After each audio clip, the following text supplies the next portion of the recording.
So tell me about your snow. We got sleet. Yeah, not as much as they predicted. A Okay, lot, good. a lot, a lot less, but it is really, really, really cold and everything froze over. So Yeah, We got a it whole was. lot of nothing. Oh, Literally zero. They called school yesterday. Everyone was like, bread, milk, eggs. Oh God. And then we literally got no precipitation. wow. That's a little sad. Free day though. It was We good. we hardly got anything either. We didn't close, although my staff was clamoring for that. It was a little slick in the morning. We had like maybe less than an inch, and then by the after lunch, it was just wet, and it never Really? froze last night, so we were fine. That's good. There was no school though, but my kids love that. But that's about it. We got a really hard sleet for about 2 hours, but it did kind of freeze dry out. So it was 11 this morning. Wasn't as cold as you guys were. I mean, there was enough snow that I actually got my snowblower out, and there was enough snow there that it could get picked up into the snowblower and blow out and everything. So, yeah, I mean, it was measurable snow, but it wasn't anywhere close to what Well, I always they pray were to send it to predicting. Kansas City. I'm I like, know that. they I know like it, that. Lord. I can tell. Send it. I can Yeah, tell. you're welcome. Hey, just a quick reminder, as we've got more and more people coming in, if you haven't said hello in the chat box, please do so, because that can help with our recording our meeting attendance. Your secretary thanks you if you will please put your name in the chat.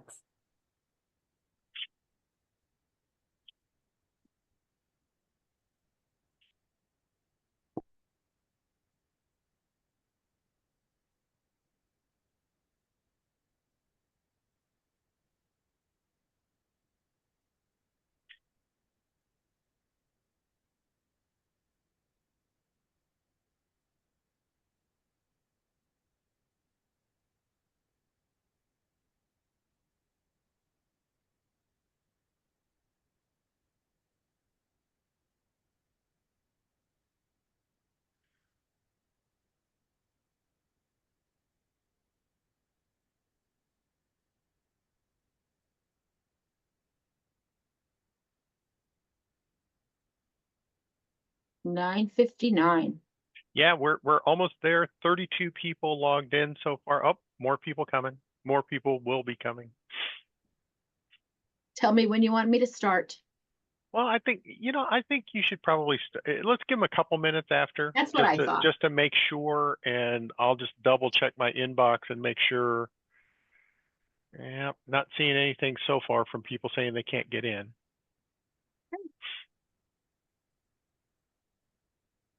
And the fact that we now have 37 people in is kind of suggesting to me that the links are working and all of that. So it's just a matter of people getting logged in. So yeah, Carrie, I'd start at 2 after, just to get Okay. people. And Well, all right. I was all fired up and it's not 2 after yet. So I was like, well, you can just call a couple of bingo calls just to keep in practice for Monday. I am the queen. 2 this week.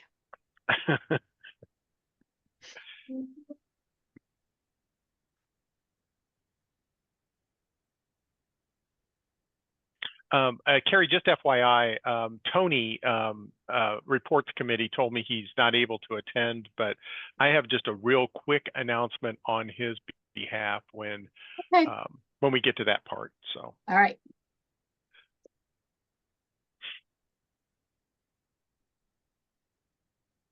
Okay.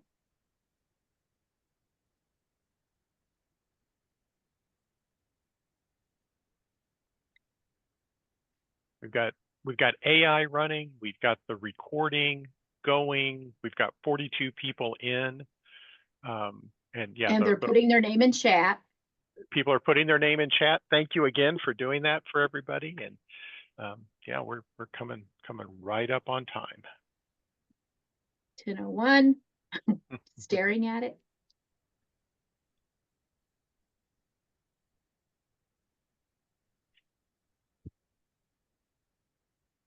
10:02, sweet. All right, let's call this meeting to order. Welcome, everyone. I hope you all dug out of your apparently no snow, so enjoy that. Let's look at the minutes from December. That was in your packet. I read over them. They looked correct. Good job, Terry. Thank you. So after reviewing them, would anyone like to make a motion to approve them? Krista Van Haraway moves to accept the minutes as presented. Thank you, Krista. Any seconds?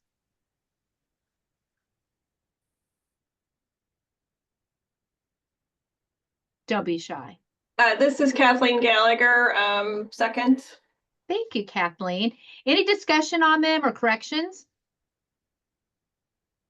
Your name misspelled? All right, well, hearing nothing and seeing nothing, all in favor, raise your hand or say aye. Aye. I I heard Ron. Aye. Okay. Thank you all so much. Anybody against? Opposed? Okay, fantastic. We're going to move on to the executive board report.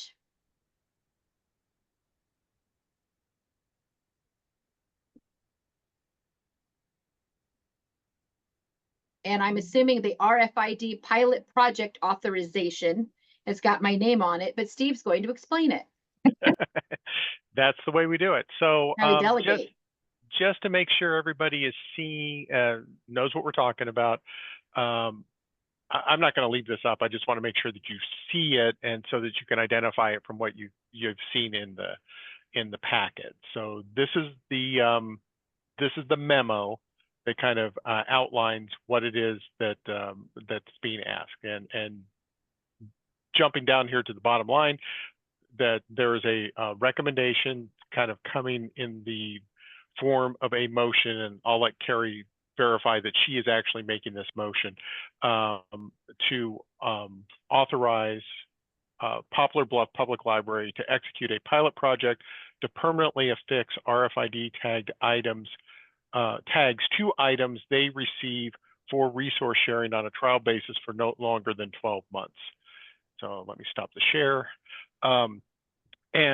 This is being done at the request of Poplar Bluff. I'm sure Shannon or Belinda could chime in if they want to. We are kind of fast tracking this a little bit, in part because they have a personnel issue that is kind of preventing us from doing this through normal, what we consider normal channels. But the bottom line is, this does not cost anybody anything. Poplar Bluff is taking on all expenses. It is a pilot project. They have to report back to the executive committee and to the full board, to general membership. And trying to think if there's any other key components to it. I think that's it. I mean, I think that's the real high level stuff. Of course, you can get into the more details in reading the memo. So yeah, I think that's it. Okay. Are there any questions? Okay, so you want me to make the motion, Steve? Well, I mean, now that I'm thinking Okay. about that, technically Robert's rules doesn't let the chair make the motion. Correct. That's why I was a little So- nervous. Right, you are correct, but this is a recommendation that's coming from Carrie as the chair of the committee. So Right. so we do need a motion to allow us to do that, and obviously Right. I Poplar can Bluff make could that do that. motion. I'm sorry, who was that? That was Terry York. Terry. Okay, Terry York, thank you. And so now we'll need a second. Second. Thank you, Shannon. Any discussion before we approve it? All right, well, all in favor? Aye. Wave. Okay. Any opposed? Well, fantastic. I'll be interested to see how that turns out. So we'll see how you report back. Thank you. Thank you so much. All right. So preliminary information on financial projections and fee structures, which sounds very much like Shannon. Thank you. Let's see. Okay, can everyone see the spreadsheet on your screen? Good job, got it. Good morning. Good morning.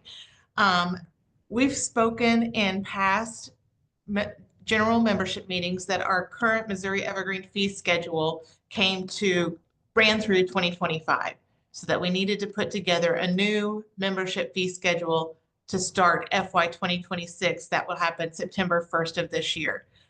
When we met at our board retreat in September and we started brainstorming ways to update the fee schedule, we thought that we would be best to start with what we anticipated our expenses might look like. We knew that there were some challenges from the consortium because of the explosive growth we've experienced. We get feedback in the annual membership survey about some challenges that we're still facing as a consortium. And so we thought that if we took the next 3 years and tried to kind of anticipate what the cost might look like if we tried to directly address some of those challenges or some of that member feedback, we could use that bottom line to go back and build a fee schedule for the next 3 years. So with that in mind, what you see in front of you is just that. It's a expense projection through 2028. Steve Potter and I have worked on this. In that, we've tried to kind of anticipate what the annual increase to expenses that we have every year are, like Amigos Management Services. We did do some increased cost for the executive director position and the consortium cataloger. But what we also really did, and if you can see the notes off to the side of this row 20, one of the things we know that we are in dire need of is additional support.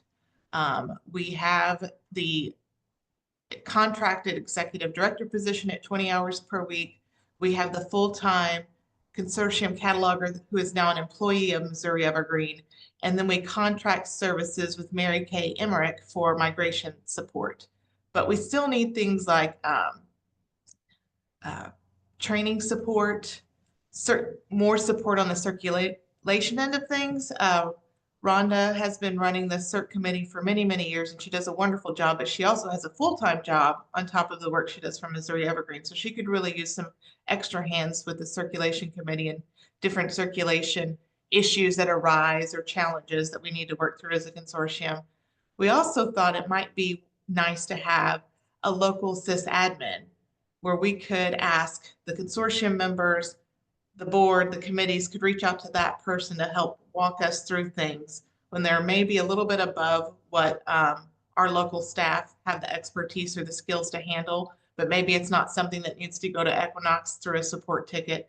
So you see that line went from 8,000 in FY 2025 to 38 and 40,000 in 2028, with the idea that hopefully we could reach out to individuals that have those skill sets and operate in those areas of expertise and help us grow and become more stable as a consortium overall. In addition to that, you see the Aspen hosting line down here. Aspen is a cost sharing endeavor. So whatever expense we get through Aspen, there'll be a cost sharing formula for all of those libraries that decide to participate in Aspen to pay for that expense. So it's just a wash through. The final thing that we've really added here is 25,000 for some sort of reports add-on module.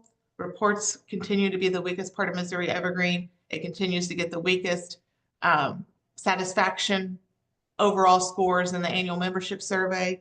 We've tried different approaches to this. One of them is asking Equinox to build a simple reporter dashboard. We funded that along with another Evergreen consortium, but that did not have the results that we hoped it would.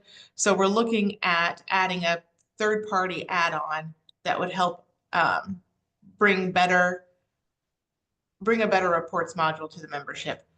So when we see that total expenses moving from 350,000 here up to 434,000 next year and up to 450,000 perhaps in 2028. Again, this is a projection. We have looked at it pretty in depth and we've discussed it quite a bit. I want to pause here and ask if anyone has questions about these projections before I move over to the Missouri Evergreen fee schedule. No? Okay. So based on that information, we went back to the fee schedule and tried to think about how we might modify that in order to position Missouri Evergreen to take on those new endeavors in 2026 through 2028, a reports module add-on, perhaps more contracted services, etc. That meant increasing the base from $901 to $950 and changing the formula. Right now, any library that has a budget of $300,000 or more pays 0.3% of their annual budget in addition to the base.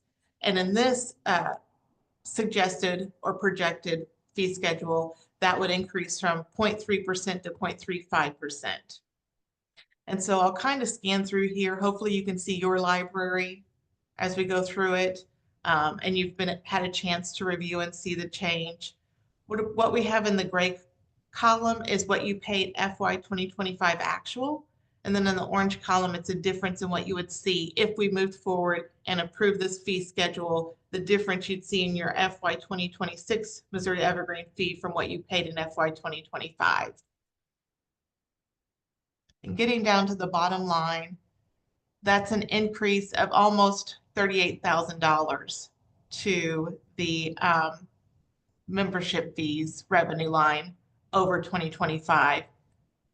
Again, then we have projected increases in base fees down here for 2027, almost $974, and then in 2028, $998. Questions? Concerns? We're presenting this really early, so we have lots of time to talk about it, see if we find, make sure we have it. We've had plenty of time to communicate it. All members have time to review it. You have time to bring your questions in general membership meetings or direct to Steve if you need to, so that we're ready to adopt this in our August meeting and put it in place in our new fiscal year that begins September 1st. I can't seem to find this in the packet. Can you give me some direction as to where that's at, Steve? Yeah, I just put the link. Steve, did you get the link in the chat? I did. Okay, the link in the chat. Okay, I was looking in the packet you emailed out. Sorry. I think it's. Yeah, so then from there, go to reports, go to executive board, and then all of those documents are. Thank you. There. Yep. Mm-hmm.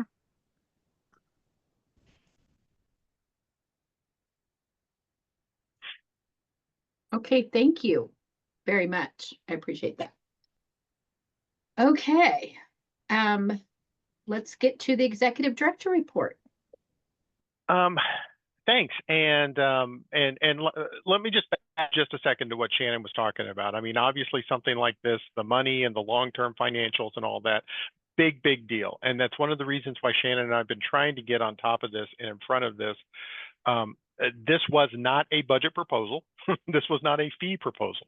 This was just, the results of all the work that Shannon and I have been doing to try to give you something to react to so that we can make a proposal later in the spring and ultimately be in a position to do something to have a budget in August. So yeah, this is really put out here for feedback, and please look at it and think about it and make suggestions to her, to me, to anyone on the board, really. Just let us know what you're thinking, because this is a member-run organization and we need to have member input if it's going to be a member-run organization. So off the soapbox. The only thing that I have here to talk about on my executive report is the migrations. And one of the things that we've been doing is we are in our slow period. In terms of our calendar, we started purposely slowing down migrations in December, January, and February every year, partially because of weather, partially because we do the patron purge, partially because we do all of the server upgrades during that time period. And so, of course, that's what's going on right now. As you know, test server has been upgraded, production server, I always get my number wrong, it's the 26th production will go live. And so all of that is sort of going on, and it doesn't make any sense to do any migrations during that time period. So none are happening. Now, with that said, I'll just go over the laundry list of the libraries that have approached me. Either they have approached me or they have a state library barcoding grant out, or something. They're expressing interest, and I'm continuing to field that interest, but really focusing on upgrading production server, continuing to work with MLC to get stuff cleaned up, continuing to work on the Aspen cleanup and things like that. But so these are the libraries who have approached me recently or who are currently working. Bonne Terre, and Bonne Terre is done with their barcoding and are starting to get their ducks in a row for a potential migration. Norborn, Library Center of the Ozarks, although they haven't talked to me in a while. Monroe City, Centralia, which I think Centralia and Lewis Library of Glasgow both are working on barcoding right now. Missouri River Regional has talked to me, and we have some preliminary discussions with Missouri River Regional. Sedalia Public Library, Daviess County, and Newburgh down by Rolla. And actually, Newburgh has been exploring affiliate membership status, kind of like what we've been talking about with Norborn. So lots of talks, lots of libraries in the pipeline, and that's kind of where we are for migrations. Happy to answer any questions. Thank you for the update, Liz. What was, can you in one sentence tell me what the affiliate membership means? I guess I don't. No, I can't do it. No, know I'm kidding. I'll make it short. The idea is trying to partner smaller libraries, very small libraries, with a neighboring library to help support them and bring them on board. And so we're talking about the really tiny libraries, libraries with a budget of 20,000, 50,000, that ballpark. Libraries that have such small capacity that they probably don't have enough capacity to have cataloging training and all the training that they need and run a library as well. So the idea is to kind of help them, kind of team them up with a neighboring library to help them be more sustainable. Thanks. Sure. Anyone else? Thank you, Steve. And Steve. I have a question. Does that mean Great. that the neighboring library you're partnering the small library with is going to do cataloging, or I mean, what way are they supporting them other than, hi, I'm here? Yeah, good question, Scott. So yeah, I mean, right now we kind of have that mentor library program, which is kind of the, hi, I'm here, please ask me questions. In an affiliate membership, they actually draft an MOU between the two libraries, and the way they support each other could be different library to library depending upon the needs that they have. But what we've seen so far and what's been explored by Norborn as well as Newburgh is the idea that first of all, the neighboring library would always provide succession planning for them, essentially, or succession planning for them. So that, we've had a lot of churn and turnover with library directors, particularly these little library directors. And so this would actually give them support, someplace that their frontline staff know they could call and be able to help out. In terms of Newburgh has been talking a lot about cataloging, with the idea that, perhaps Rolla just manages the cataloging for Newburgh going forward. And given the size of the collection and the size of the budget and all of that, it's not a huge volume. It's not like they're going to double the amount of cataloging that Rolla has to do. It's pretty straightforward. But it would lessen the load for Newburgh to help them in terms of being up to date. But yeah, it really is. It's not a one size fits all. It's not that affiliate means someone else does your cataloging. It means affiliate means someone helps you depending upon what your circumstance requires. So I have another quick question. This is for Shannon, I think. You talked about the $35,000 being generated potentially by a change in the fees. Can you give me, I know you said it, and I'm sorry, I just didn't get it written down. Can you give me a quick, 2 seconds of what that money is going to again? I know it's some staffing changes and things. Yes, so the biggest changes that we project we might take on would be the a reports module at third-party add-on. Okay, So yeah, I heard that part. 1,000 for that one. Then it was the additional fees and contract services. So hopefully maybe a sysadmin, a tech support person, someone to help with circulation, tasks and projects. In addition to that, I talked about the $15,000 in Aspen fees, but that was going to be Sure, yeah. a pass-through account. Sure. So those were the main things I hit on, besides just, anticipated increases in normal fees, like Amigos fees or the. I guess I was confused then, because if that's generating 35 or whatever it was, $1,000 extra, and the reports module portion was 25,000 by itself, how is just 10,000 remaining going to provide money for staffing for a system admin or something like that? Well, it would be, we're going to contract for, it may be like 10 hours. It's not going to be. Okay, so very, very part-time. Yes, it's not going Okay, to I be. see. Yeah, Okay, thank you. you're welcome. Yeah. Anyone else? Can I ask a question about costs? I mean, we have other contractors, obviously, Steve, and we have a full-time employee with Liz. How do those costs get budgeted? You know what I'm saying? Like, obviously prices go up. Liz needs a raise. How does that get determined? Liz is not sad about the concept of a raise, but yeah, I mean, how do we as a consortium come up with those costs, I guess is the question I have. Well, I'll address Liz first. Liz, her direct report is the cataloging committee. So the cataloging chair and the cataloging committee would make a recommendation on a raise for Liz.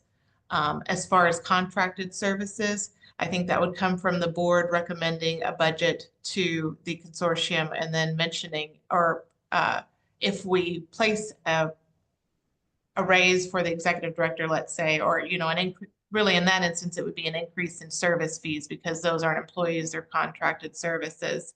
So we would put that amount in the budget and then bring that to the membership and explain that change in expenses and then ask the consortium to approve that budget as presented.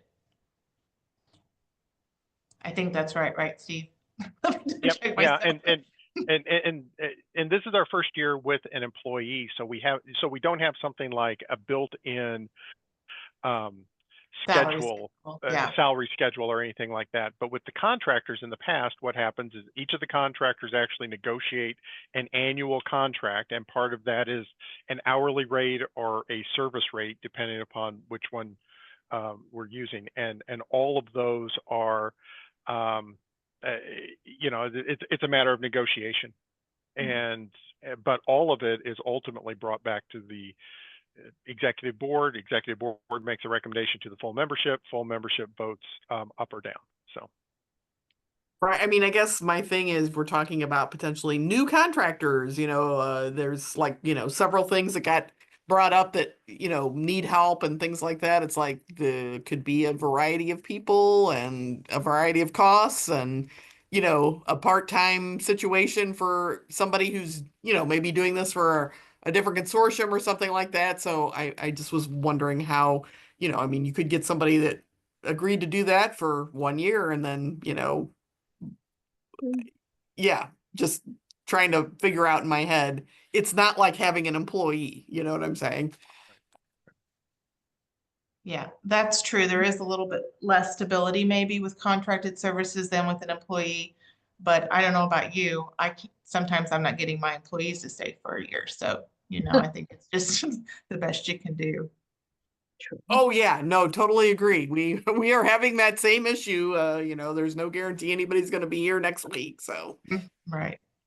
Just wasn't sure how the price of that, the cost. I mean, you guys put some money in there. You must have had an idea. And it's like you may find out, hey, at this price you can get 10 hours a week. At this price, you can really only get 5 hours a week. I mean, we don't really know yet, is my point. Yeah, I can actually answer that because I think I started off with some of the baseline and then Shannon tweaked some of the baseline, and a lot of that baseline was based on our current hourly salaries, so our hourly rates. So I looked at my hourly rate, I looked at Mary Kay's hourly rate, and I put those in there, and then you can see that line also has an increment. Essentially an inflationary increment. I can't remember what it was, 3%, I think is what I put in there, just to kind of increase it a little bit. So yeah, you can see 25 times 20, that's $25. That's the same rate. I mean, that's the same basic rate that we use for all of our contractors. So. But this is a really, really rough projection. We back to the $25,000 reports add-on. There's a note there that that's an unsupported estimate. So we're just trying to get a feel for what it would look like to run the consortium the way that we would plan to do if we had the funding and if we could reach out to, for example, a sysadmin that we could contract with. We don't know that that person's out there, but that's what we hope that there is. So we don't know who we would work with on training support or circ support, but we just know that these are needs of the consortium, and we're trying to estimate to the best of our ability the expenses or the cost it would take to meet those needs.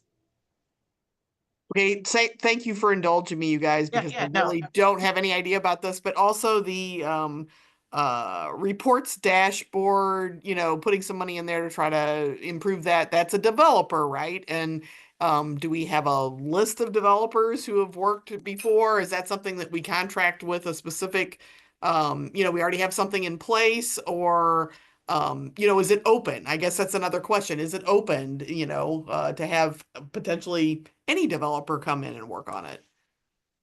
I can answer what I've been doing. I mean, because I've been doing some homework toward this end, and some of this came from the complaints that I was seeing on the listserv and hearing directly from people when you had to do your state library reports and you were having problems pulling stuff from the state library. And I was like, gosh, why can't there just be a report that you can push a button and boom, all your state library data is there?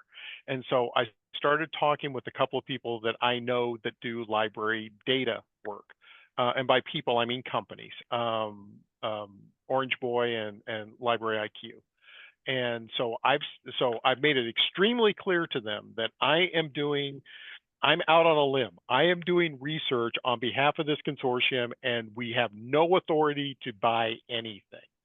And I've had them start doing work on what on ideally sort of a director's dashboard that would get you sort of like the basic information that you'd want for your board reports as well. And I started working with Corey at the state library to try to figure out specifically all the data that you need for your state library reports, fed it back to both those companies, told them exactly what it was that we're trying to do. And every time I talk to them, every sentence ends with, we have no authorization to actually do this. This is all exploratory, and you could come back with a fee that's too high and we won't be able to do this. And they say, yes, we understand. And so that's what's going on right now. I'm exploring with essentially 2 third-party vendors to potentially see if they can do this. And the reason I'm doing it that way is, as Shannon mentioned, you know, we kind of tried to do it through the developer route, the traditional developer route, and it didn't work. And, you know, I really don't believe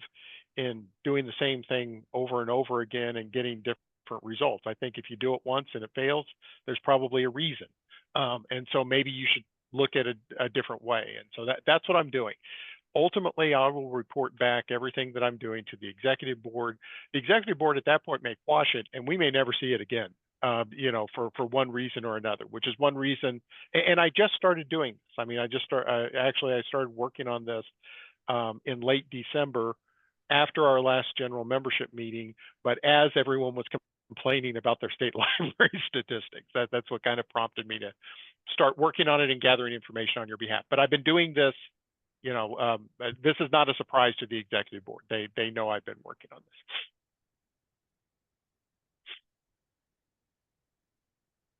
Anyone else? Thank you for the good questions and the answers. I appreciate that. Okay, we're going to the financial report. Well, that would be me again. One moment. You again. One moment, please. Okay. Can I say something? Yes.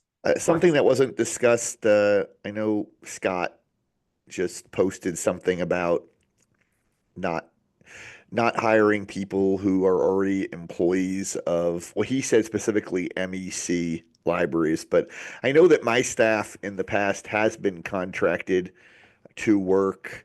I mean, if that's what MEC feels, that's fine. I guess my point of this is that I know in the distant past, I had an employee, a cataloger, who, before we had Liz, who did a lot of cleanup work for the consortium as part of their hours, and then we were reimbursed through Evergreen. I guess what I'm saying is I think that the staff of the Missouri Evergreen membership probably have a lot of valuable skills that are Evergreen specific in some cases, and I wouldn't want to have us exclude those people in terms of providing contract work for the consortium just because they already work for Missouri Evergreen Library. If Scott, I totally understand, or the MEC doesn't want to do that with their employees, I guess that's their prerogative.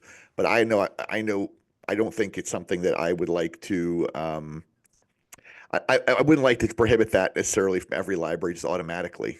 That's all I'm saying. And he has something else on here too now. Well, I mean, to me, if you're looking for somebody to do 5 hours of work a week, this is potentially anybody in this consortium could apply for that job and Sure. work 45 hours a week, I mean. Mm-hmm. And if they're a 1099 employee outside of their regular job, I don't know why that matters, to be honest. So long as the 1099 is distinct enough that you can, that it's not just a way of getting around, Sure. paying somebody overtime. Well, I mean, that's what the labor laws are going to do. Sure, but if their paycheck's coming from Scenic Regional, hypothetically, No, and then yeah, the 1099 is coming from Missouri Evergreen, those aren't connected, obviously. Probably not. I mean, you just have to be careful. All I'm saying is you have to be careful. I think this is a great conversation to have. I don't think anything that's being said is out of bounds. I think it's correct. Steve, I think you're right. There's a lot of great talent that we could be pulling from, and I think Scott's right too. That we need to make sure that we have conflict of interest policies in place, and that people aren't being taken advantage of. So. And Scott said more there, and I don't know if I disagree. I don't necessarily disagree with him. I guess it just needs to be worked out, those details. Exactly.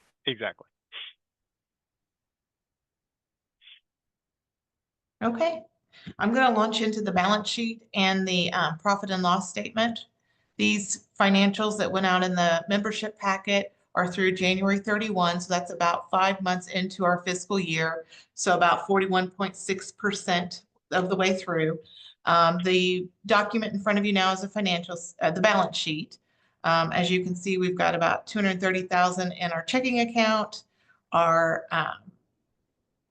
money that we've invested in the money market with Fidelity is at $52,200, which means we've earned $2,200 in interest since we've invested that.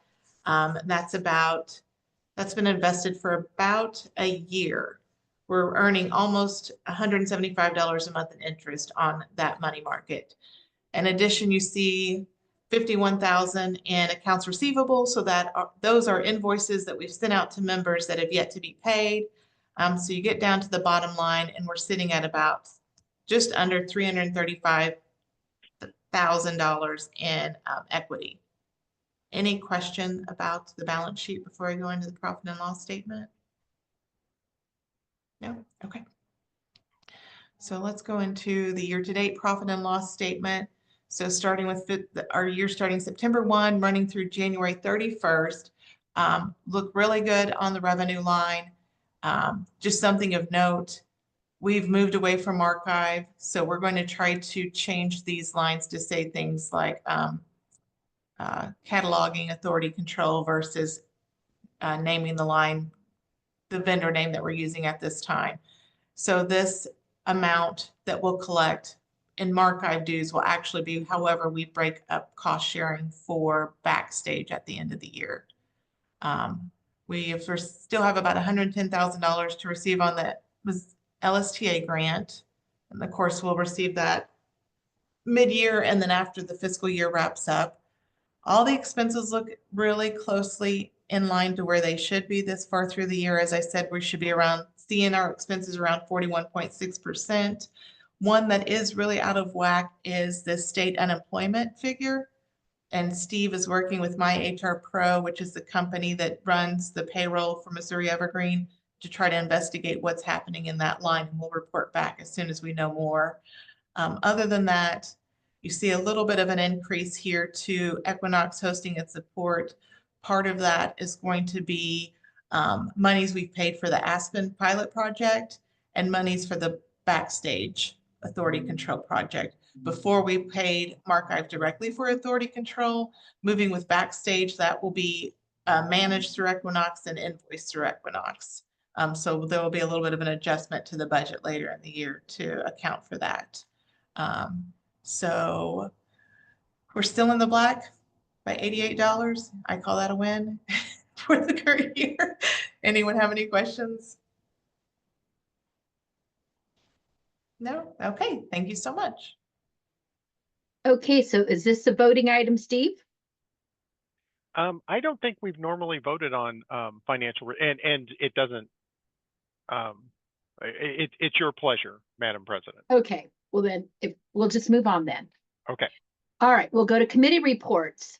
Cataloging. I'm assuming that's Liz. Yes, Kate couldn't make it this morning. She's at another meeting. So it is my pleasure to speak to you this morning from the cataloging committee. Just a couple of things I wanted to mention cataloging wise. Backstage is moving along. We have done both of our test runs with them with our profile, and those are finally set up. And they actually, Rogan was able to pull our file last night and sent it through FTP over to Backstage. So that is moving along. That should be happening very shortly. Everything looks fantastic. And I would like to mention that Backstage is more robust in what they can offer us. So it's looking good all around. It's fantastic, actually. Only second thing I want to mention is regional trainings for cataloging have been scheduled. I will go ahead and pop a link in the chat for anyone on the call that wants to sign up for regional trainings. They begin at the end of March. We start at Trails, then we're in Stockton, Chillicothe, Union, and then we finish up at West Plains. So if you have any staff that would like to attend, even if it's the home library is hosting, please have them sign up for regional training so we can get a head count. And that's all with cataloging. Thank you, Liz. All right, Rhonda, circulation. Hi, good morning. Just a couple of reminders coming out of the Circ committee. Steve mentioned earlier that we're moving to Evergreen 3.13. It will happen the night of the 26th. So you'll all day the 26th will be 3.11. You'll come in the next day, 3.13. The test server is available, so get in there and play. I think there's more changes for cataloging and reports than there are for Circ. So if you have people in those other categories, you might want to get them in there and play with it a little bit before just the next day it's changed. Then as part of a larger discussion about transit times that we've been having and also hold management issues, the Circulation Committee recommends that any MEC library go ahead and override holds on age-protected items if they want their patrons to get on the list. What happens is when you do this, the hold gets placed, but the hold will not be filled until the age protection drops off of that item. There is a little bit of patron education that needs to go along with this. Yes, they are now on the list, but no, they won't be getting the item before age protection drops off. At this point, we have not been able to come up with a way to do it for patrons to be able to put holds on age protected items on their own. It would still have to go through a staff person, but the committee recommends that if instead of telling your patron, oh, you'll need to come back in 6 months and we'll put the hold on then, it's fine to go ahead and override, let that hold go through. Then this is a really minor thing, but it was a change. The Circulation Committee has given approval to use Scotch removable tape. And so this first part point in the sending materials section of the materials handling best practices document has been updated to read, don't use tape on materials, so that's regular tape. Don't go there. Previously approved self-adhesive removable receipt paper and Scotch removable tape is permissible. So, and the last thing I just wanted to mention is our next committee meeting is February 25th at 11. And is there any other questions that I could answer?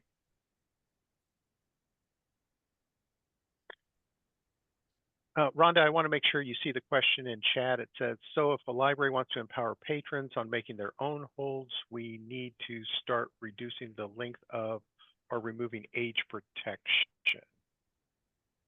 Well, yes, possibly. The executive board is, that's what I say, it's part of a bigger conversation that the board will be having with Equinox so that we can improve transit times. And also, there's a lot of things that go together. There's an intersection of proximity settings, holds on age protected things, and best hold selection order. So the executive committee is beginning to work on those things. Back in 2020, we did a big project to improve transit times. And so now 4 years later, we want to go back and see how we are doing in comparison to that and what can we do to improve all those things. So yes, maybe reducing age protection time. And I mean, overall, the committee is in favor of that. Less time gets those items moving around. But before we make any official recommendations, we kind of want to work through all these things, how they intersect. So does anyone on the executive committee want to address this? Because to me, the number one issue we have is patrons can't place holds. And I understand transit times, all this is very important to people, but it has nothing to do with the fact that patrons get a very bad message that says you are not allowed to place this hold. So I'd love to hear what the executive committee is thinking about this. Well, I can at least tell you what I have talked to Equinox. When I have spoken to them, it would be something they're willing to look at if we are willing to spend development money on it. But otherwise, most likely not.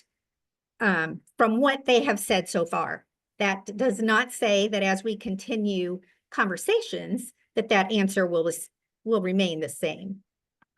So to allow people to place holds will require development from Equinox. Am I understanding your comment correctly? For age protected items, yes. Oh, okay. Sorry. I was like, I thought placing holds was kind of one of the basics things that, you know, any system should do, but I was unclear. Thank you. Mhm. Krista, the other thing that I would add to is that since you were asking the executive committee, and I'm a member of that, the other thing is that all of these things, as Rhonda mentioned, are interwoven. And so making one change here drastically affects somewhere else down the line. And so that's why we want to work with Equinox to make sure that any decision we make about placing holds on age protection is not going to somehow affect something else down the line. And so that's why we decided, yes, we're going to approve staff to be making these overrides on that age hold.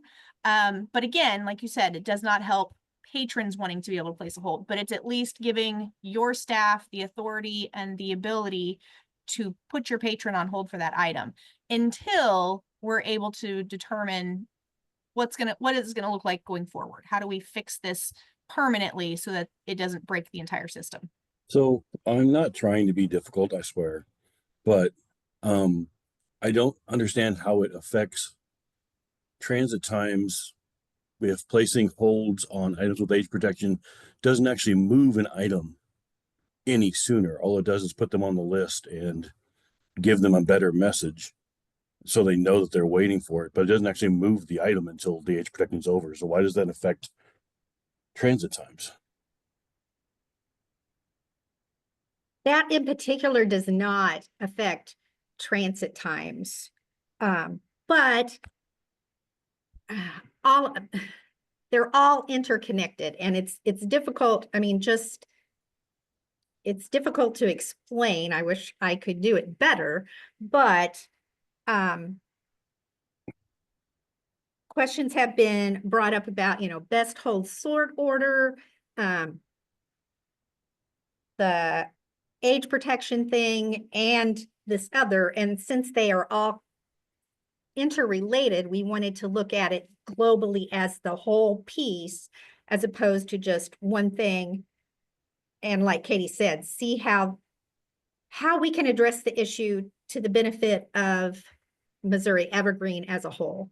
And so it does technically have effect on your transit time, because fulfilling a hold is the linchpin of the transit, right? So if the system doesn't know which item and which item to associate with which hold, then it can't transit it at all. So it truly does have an effect on the transit time for your age hold protection, and being able to place that hold on the back end. So it does all have some interconnectivity to it.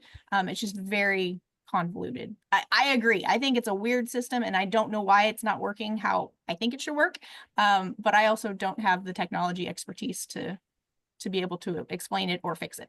And I want to say that I think we should all be encouraged to get rid of age protection as much as you possibly can. And don't think about like, oh, I'm going to get rid of all of my age protection. Think about, what do you truly need age protection on? Do you really care if it's on a certain section of your nonfiction or your YA books? Look at each one individually, because you don't have to do the same on each one as many of us do. And we keep dropping off and lowering age protection on different things just to see how it goes. So you can constantly tweak those down and lower and lower and lower. And that's going to help everybody out. And I think we need to talk this up, because we never have a majority.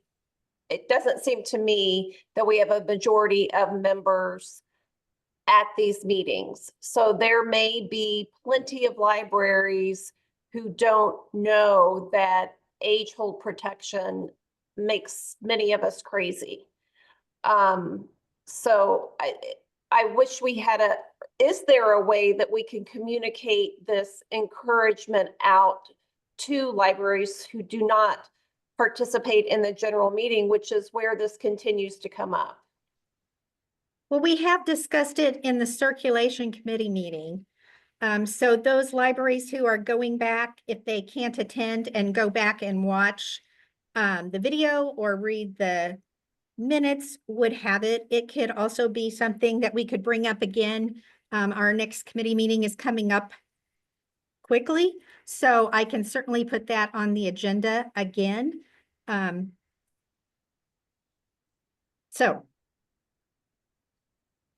I just wanted to add too, and I know that hold protection and the permission to override that, or just allowing patrons to place a hold on something with age protection from the catalog, is what we're addressing specifically. But we, as the executive board, we are talking about some of the other requests that have come forward, like holds always go home, or other holds settings, and all of those hold settings combined are interconnected, and what lead into unintended consequences. Just a little background. Missouri Evergreen did pay and did work closely with Equinox many years ago to set up a holds hierarchy and a holds routing that would make holds fulfillment as fast as possible and take as much load off the courier statewide as possible. And so any changes that we do now could undo some of the changes we've spent months and months getting right a long time ago, where we reduced hold wait times from 14 days to 16 days by working closely with Equinox to set up our holds to work the way that they do. And so it's not necessarily that any of these things will undo that. We just don't know enough to know what it will undo. And we want to go very slowly and very intentionally and make sure that we're doing it right and not undoing all that work and all that money that we invested to make it work the way it works now. Can I interject something? And I've been on the board in a while there, and I kind of out of touch with a lot of this stuff. But I do remember a long, long time ago our conversations regarding age protection and holds. And I think at the time, the reason that we thought it was a good thing that you couldn't place holds on age protected items was because what we didn't want is if someone had 6 months of age protection, then putting a hold on the item and thinking, and it's showing available and then not being able to get it for 6 months and thinking that, not wondering where their hold was, There was no message given, I don't believe, originally that said, hey, this is age protected. You can't actually get this for 6 months, even though it's showing available. So I don't think that it necessarily is a good idea unless you have some messaging, which there might be now. I don't even know, to be honest now. But if there's no messaging saying that, hey, this is going to be age protected for 2 or 4 or 6 more months, the patron's going to be wondering, like calling their local library where they go and saying, hey, I put a hold on this and it's showing available and I haven't got it yet. It's been 3 months, So I think the original view of this back, like we're talking like 7-10 years ago, was this is a good thing because it doesn't confuse patrons.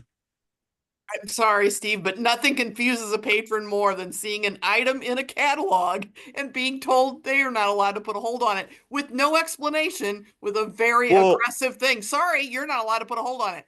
Well, I agree, but isn't it also making work for your staff? But it's also making work for your staff, then putting a hold on something and not getting it for 2 months, and then calling the library and saying, why not? I mean, it's the same amount of work. They're having to answer the question either way. I'm not saying that messaging wouldn't be great on that. All I'm saying is that I can see both sides of it. I can see both sides as to why you wouldn't want to have them be able to place holds on that item and then sit and wait for 4 months for it, wonder what's going on, Right, but if you had a hold on it and your report showed that you had a hold and it wasn't going to get filled, your library could buy that item. I don't even know now. A lot fewer people are going to call and wonder where their hold is than why they can't place a hold. That's 100% of the people that are going to call that they can't place a hold. Big users are going to have 50 things in the queue and they aren't going to worry. Plus, I'll get a report. I'll buy the item if it's on hold.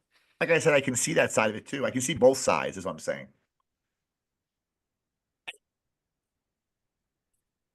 I think the only side that we should be looking at is what we are doing for our patrons. No, I agree. And I think originally the belief was it was better for the patron not to think they were going to get something for 6 months and never show up than to, at least if they couldn't put the hold on it, they would know they weren't going to get it, Then change the messaging, and if you can't change the messaging, pay for the ability to change the messaging. Yes. Well, I don't disagree with that. I think messaging is important for the patrons. Absolutely.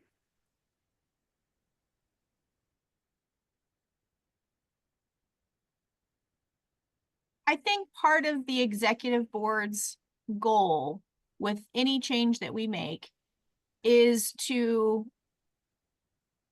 make hold wait time, transit times, and patron experience better. But again, we have to know how all the internal workings work before making those changes. So what we had talked about is saying, okay, if we fix this problem, then it may encourage other libraries to get rid of age hold protection altogether or drastically reduce it to practically nothing, in which case that solves this problem over here. So we know that the holds go home and the transit times are important. And so that's why we're like, let's focus on this because it's likely to fix this problem over here. Well, I without having to throw money at it. I'll disagree with a little bit of what you said, Katie, is that while I do not like age protection and wish we never had it when I first joined Evergreen back in 2014, I didn't want anyone to have it. So I'm not coming at this from a person who likes age protection. However, I do think for smaller libraries that have lower budgets and everything, I think age protection can be important, and I think it's a big selling point for the consortium for new members, especially smaller ones, that they have this ability to stop their new books from going out, because we all know the bigger libraries with more patrons are the ones sucking the items from the smaller libraries. That's always been the case. So I get a small library with a limited budget not wanting all their new items flying out off the shelf to my library, for example.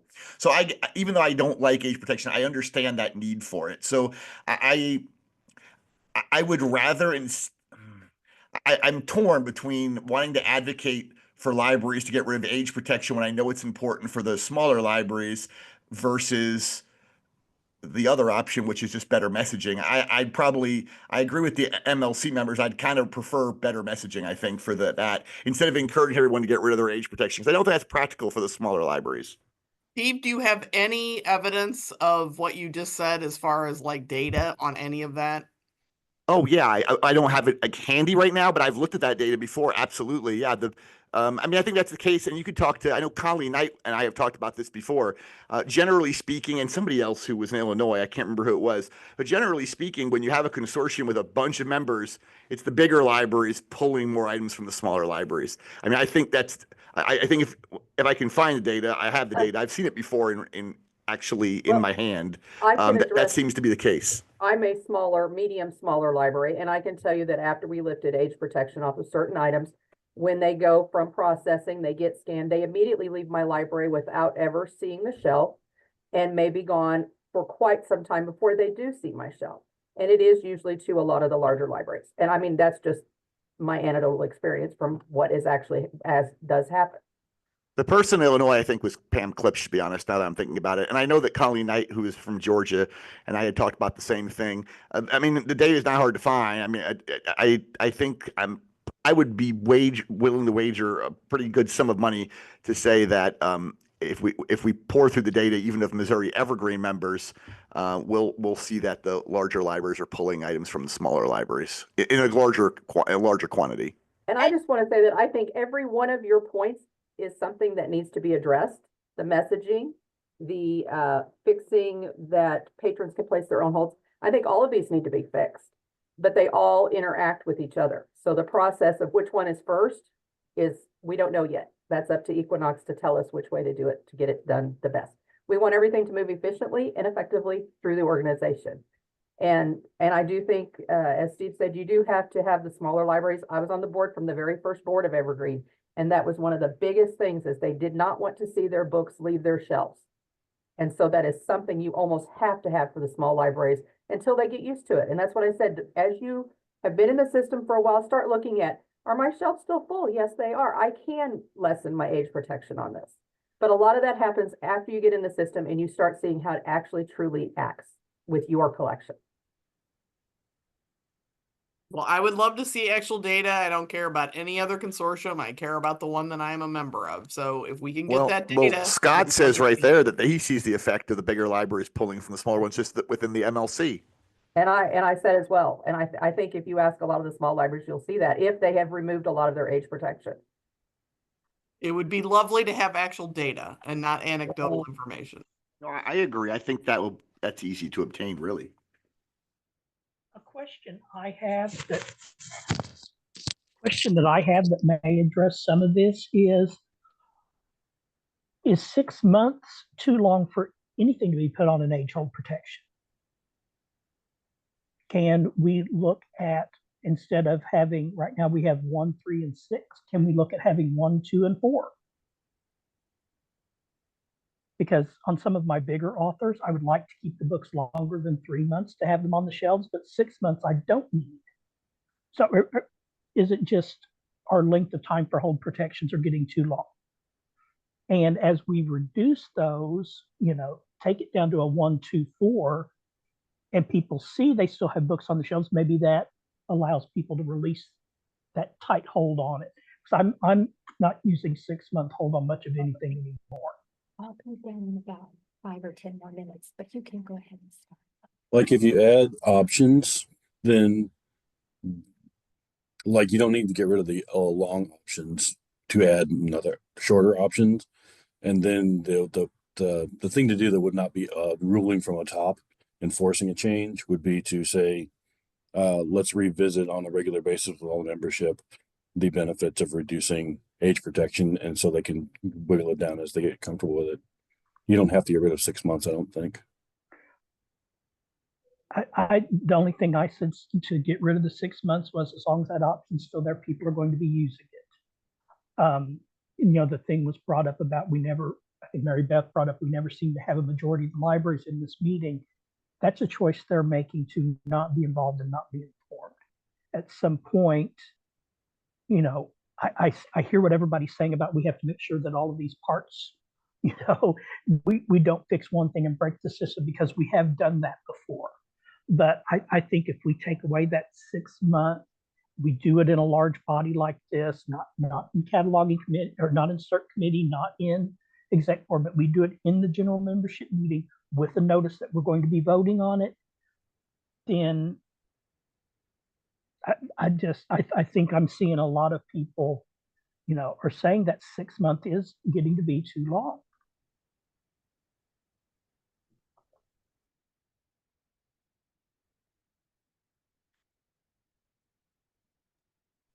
Okay.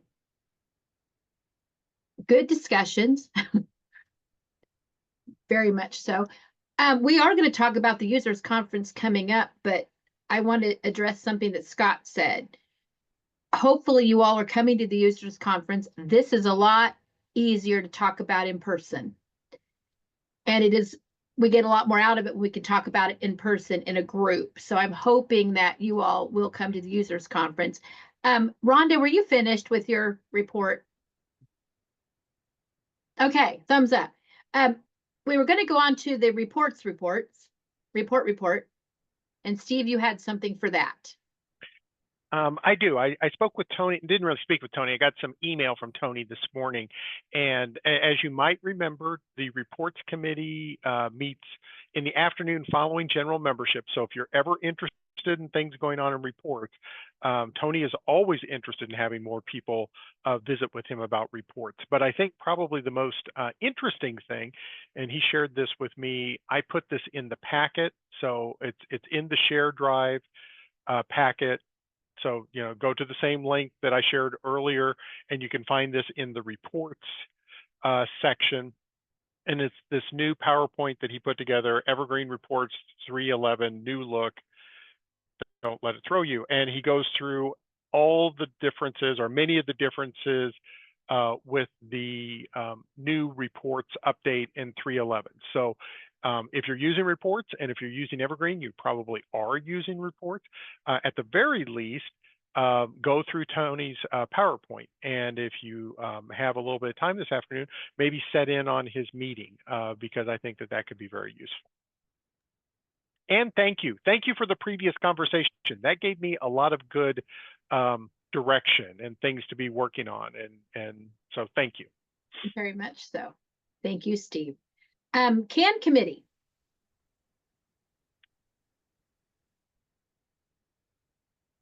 Hi there. There she is. Mary Kay. Leanne can't be with us today. And CAN committee is plodding right along. We've gathered some new members. We have some people attending to just offer opinions and give us some more guidance. We're currently working on an administration manual for local administration to assist particularly directors who came into Evergreen after a migration, and help them with the local administration functions. We are moving our Tier 1 training into an Odoo platform, and I'm trying to read my own writing here. And we're looking at, one of the things that came up at our meeting yesterday was revisiting training 6 months after going live. That when you train with Equinox, when your staff trains with Equinox prior to your full migration into Evergreen, it's great training, but it's not training that really sticks with you. And that if we revisit that training, say 4 to 6 months after a library's gone live, that it will be more beneficial because they'll have that hands-on time and they will have seen in live action things that they have questions about. So those are the topics right now with the Consortium Assistance Network. Thank you. Any questions? Thank you very much. I appreciate it. You're All very welcome. right. Jane. Is Jane here?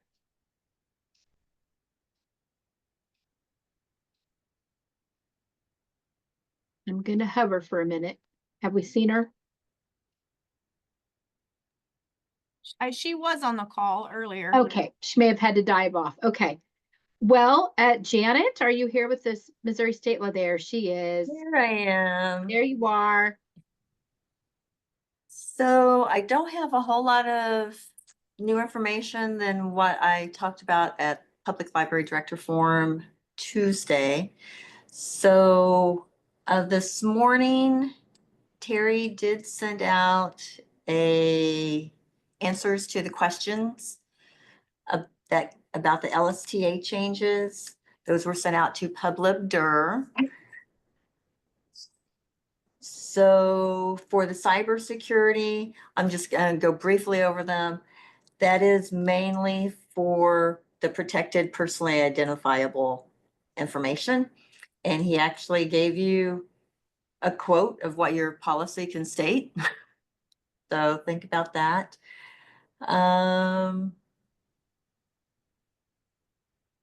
And then I think the other thing I want to stress from his email is that those changes do start applying to new grants. So for grants that have already been awarded, that does not apply to already awarded grants. For grants that you will be submitting applications for, and the next one is Spotlight on Literacy with the due date of February 28th. That's when those new policies would go into effect. And as he said at the bottom of that email, we give a grace period because we do know some of the changes have to go to the board, have to be voted on by your board and things like that. So it's just items you need to be working on. Let me see from my notes. That's all I have. Sorry, short and sweet. Any questions? Thank you, Janet. Any questions? And Carrie, this is Jane, and I'm back. I saw you pop on, Jane. Yes, I'm just. Go ahead. Technology issues with my That's week. all right. So I'll let Janet answer her questions, and then I'll pop in. I think you're good. Okay.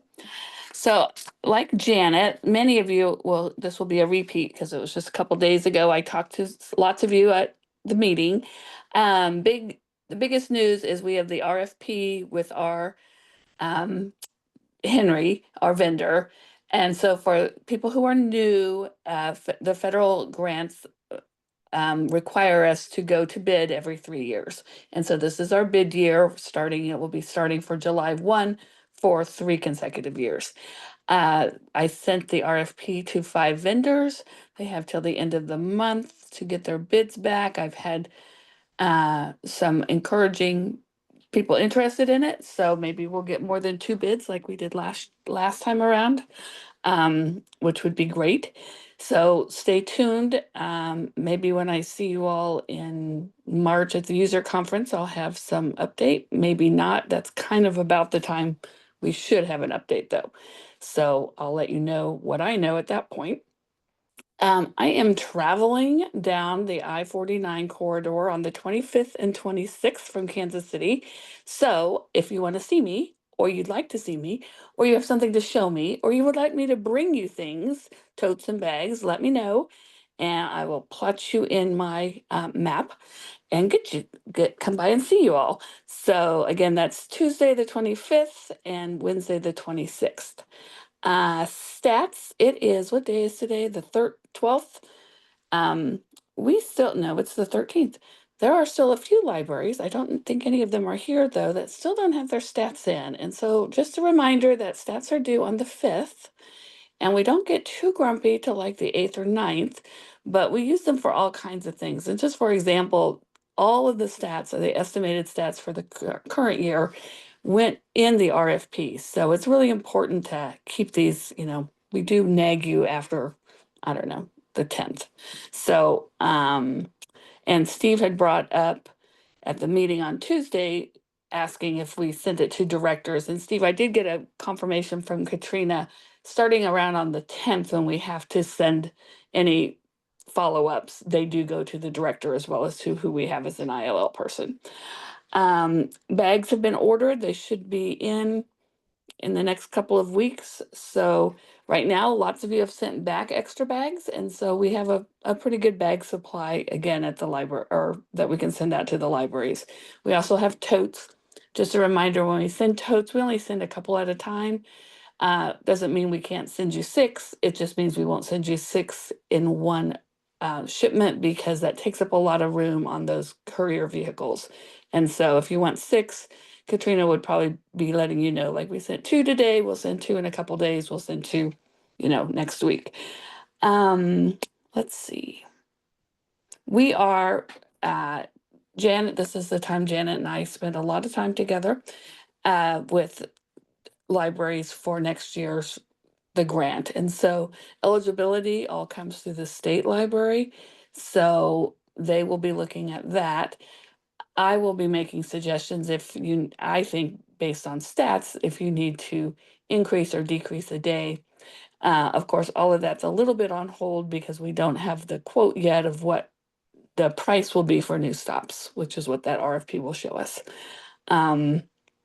So if you are concerned about like here's what I'm showing on stats, I can send you the volume, what we kind of use as a volume boundary of when you start to need to add another day, or maybe you're falling, maybe you're one of the libraries, lots of libraries have had huge increases, but maybe you're one of the libraries that's had a little bit of a decrease with the additional Evergreen members. You might be one that goes down a day. So I can give you that anytime. I share those numbers with the state library, and not every month, but every couple of months, I share the stats with Steve. So, but we're happy to show you that in how we make those forecasts anytime. So the other thing is, if I'm going to be at the user conference, and Steve and I haven't met together to see what all I'll be covering, but if you have something you'd like me to cover, just shoot me an email. I know I ran over last time because I am a talker. So you give me 30 minutes and I will fill it very quickly. You give me an hour, I can also fill it. So just let me know. And thank you all. Thank you. Any questions? All right. Well, thank you, Jane. We're going to go on to the 2025 Users Conference discussion. I just put that down as an announcement just to make sure that everybody had it on their calendar and it was on their radar. March 21st at Stony Creek in Columbia.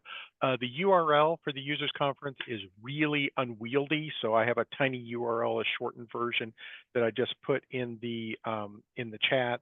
If you don't get that or don't know or need links to it in the future, just send it to me. Happy to get that for you. On the website, you can see the agenda. As you can see this year, we've got 2 tracks. They're not really defined tracks. It's not like there's a cataloging track and a circulation track or anything like that, but there are 2 simultaneous tracks going on, so that hopefully there's some variety and you can pick and choose a little bit. There has been confirmation that Galen Charlton is coming. So he will be here in person, as well as there's somebody else, and I don't remember just off the top of my head. So there'll be 2 Equinox people coming and participating. You can also find information about the lodging. So if you need a room to stay over, there's a discounted rate and you can get that. Conference itself is still free. There is no registration charge or anything. I've had people ask me about that. There is no fee. So just come and bring people, or let people come if you want to stay back and mind the fort. But it should be interesting, and we're doing it a little different. Every year it seems like we do it a little different. And maybe someday we'll, get to it's 80% close to perfection or something. I don't know, but that's all I had on User Conference. Any questions about User Conference? It's only gonna work if y'all are there.